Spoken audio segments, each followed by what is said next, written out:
slobodný. A práve preto existuje napríklad ten problém stoikov a epikurejcov v kresťanskej filozofii v 19. storočí v boji o prorokov.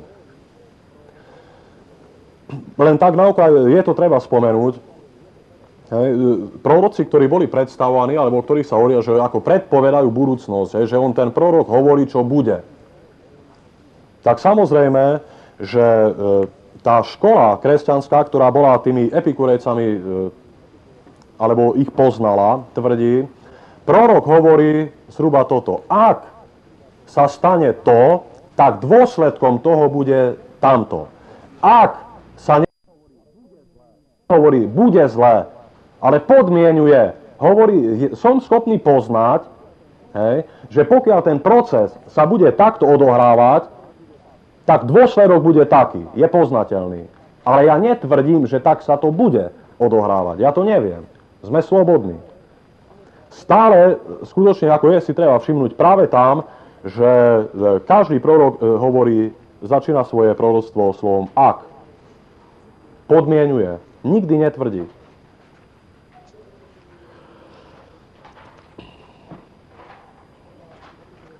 Teda Epikuros samozrejme nadviazal v etike na Aristipa, na heronizmus, ale v ontológii na toho Demokrita. Slásť u epikurejcov samozrejme už nie je tak jednoduchá ako u heronikov, ako proste, že je to nejaké blaho, ale zisťujú, že skutočne tá teória o samovražde bude pravdivá a tým pádom to jediné, čo je slasťou, tak to je práve absencia bolesti. Pokiaľ neexistuje nič zlé, pokiaľ neexistuje nič proste, čo ma bolí, tak toto je slásť. Teda slásť nejako niečo pozitívne, čo sa dosahuje, ale naopak, niečo negatívne v tom zmysle, že keď je tam absencia bolesti, tak toto je slásť. Tým pádom ich etika epikurejská je veľmi umiernená. Je takmer až proste zriekajú sa mnoho jedla, zriekajú sa alkoholu, zriekajú sa proste všetkého, ale nezriekajú sa to kvôli ja neviem, nejakému dobru alebo kvôli nejakým ideálom etickým, ale práve kvôli tomu, že chcú dosiahnuť stav, keď bolesť bude absentovať, nebude prítomná. A vedia, že proste ono je príjemné, ja neviem, sa opiť, ale druhý deň bolí hlava. A tým pádom sa nebudem opíjať. Toto tvrdí práve on, Epikuros, úplne doslova. Preto epikurejská škola grécka je škola, ktorá hlása striedmosť. Samozrejme tvrdí okrem iných vecí aj to, že duševná slasť alebo príjemnosť je lepšia alebo je niečím viac ako fyzická. Že netreba si to predstavovať tak, že Epikuros proste hlása nejakú spokojnosť žalúdka, že keď sa naje, tak je to príjemné a má absenciu ako hladu.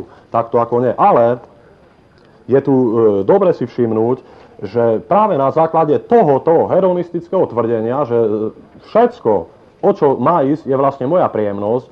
Najväčšia príjemnosť je vtedy, keď absentuje bolesť, keď nie je prítomná, tak tým pádom mu z toho vyplýva etika absolútnej striedmosti až askézy. Epikurejci boli askéti v Grécku.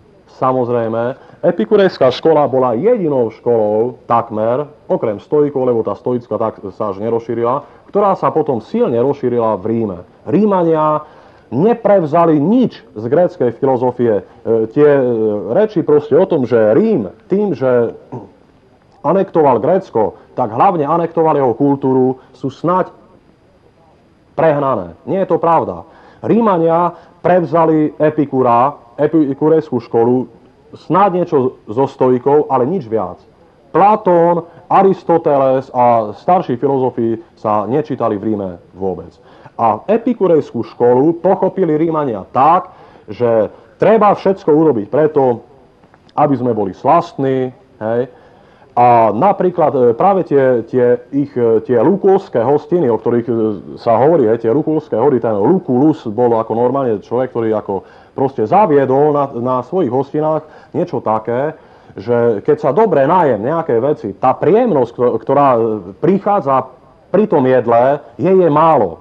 A mohla by sa zväčšiť tak, že po každom dobrom jedle budem zvracať. Na normálnych rímskych hostinách, kde proste bol císar a aristokracia, sa 7 až 10 krát zvracalo obecne ako proste na večeri. Existovali otroci, ktorí ako šteklili týchto ľudí do hrdla, aby mohli jesť znovu a znovu prežívať tú slasť. A oni sa hlásili k Epikúrovi.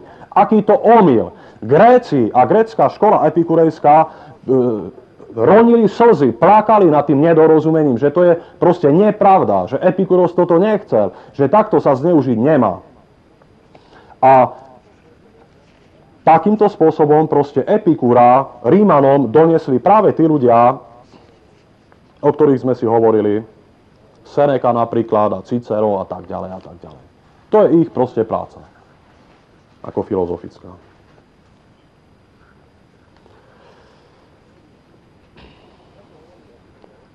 Preto hovorí Epikuros, že aby nebola nejaká bolesť, a bolesť prichádza podľa neho aj vtedy, keď sa stráca niečo príjemné.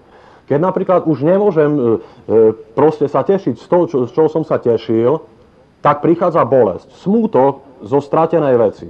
A preto radšej ani nevyhľadať to príjemné, aby som sa potom nemusel proste strachovať, nemusel smútiť. To tvrdí Epikuros. To je jeho škola. Hovorí, že po odchode veľmi veľkej slasti prichádza smútok väčší. A tým pádom najlepšie bude vtedy, keď nebudeme mať nejaké potreby, keď nebudeme mať čo odísť, nebudeme mať čo opustiť a preto budeme šťastní. Hovorí, že život, ktorý je naplnený slasťou, je peklom kvôli tomu, že koniec toho života, tá hodina smrti, čaká na človeka ako sekera kátová, ktorú stále vidí. A každú tú slasť vlastne vidí s pohľadom tej sekery. A tým pádom je lepšie, keď ten život sa prežije aj bez príjemnosti, aby nemusela odísť. A toto je, prosím, hedonista Epikuros. To sú dôsledky hedonizmu. Takto on vidí, takto tvrdí.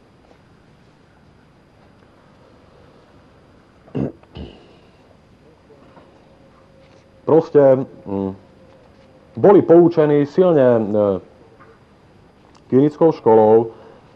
Tam je najznámejší práve ten človek, ktorého, jak sme si spomínali minulé, maluje sa v rohači bežne, tak ten Diogenes, ktorý žil v tom súde, hej, ktorý nepotreboval, ako vravel, nič, iba chlieb a vodu, hej, tak toho Diogena Epikuros mal ako za svoj vzor. Proste, že o tomu ide. Zaujímavé je to, že Epikurejci a Stoici tiež, a vôbec celá helenská generácia, ktorá úplne vynechala ontológiu proste a etiku podriadila práve princípu hedonizmu, považovala za najväčšiu vec, ktorá je možná v tomto živote, niečo také ako priateľstvo medzi ľuďmi. Proste je to treba spomenúť kvôli tomu, že u Epikurejcov došlo k normálnej proste povýšeniu, zbožteniu tohoto pojmu. A skutočne Epikurejci sú práve známi tým slovom epikurejská záhrada, otvoreného domu, prístupného pre všetkých, všetci sú stále pozvaní, všetci chceme byť priatelia a tak ďalej a tak ďalej. Ako keby práve absencia tej základnej ontológie etickej sa kompenzovala takýmto spôsobom, že práve praktické počínanie u nich, u tých Epikurejcov, bolo nieraz viac etické, ako napríklad u stoikov, alebo aj kresťanov doby 2. 3. storočia, lebo epikurejská škola vtedy ešte silne fungovala. Ako keby to kompenzovali práve tým, že v praxi sa správali totálne eticky. Hoci etiku odvodzovali len od tej príjemnosti. Je to zvláštne, je to na pováženie. Známy je Epikurov výrok napríklad o tom, že smrť sa nás netýka. Smrť sa nás netýka kvôli tomu, Epikuros hovorí, že zachráni ľudí od strasti tým, že spoznajú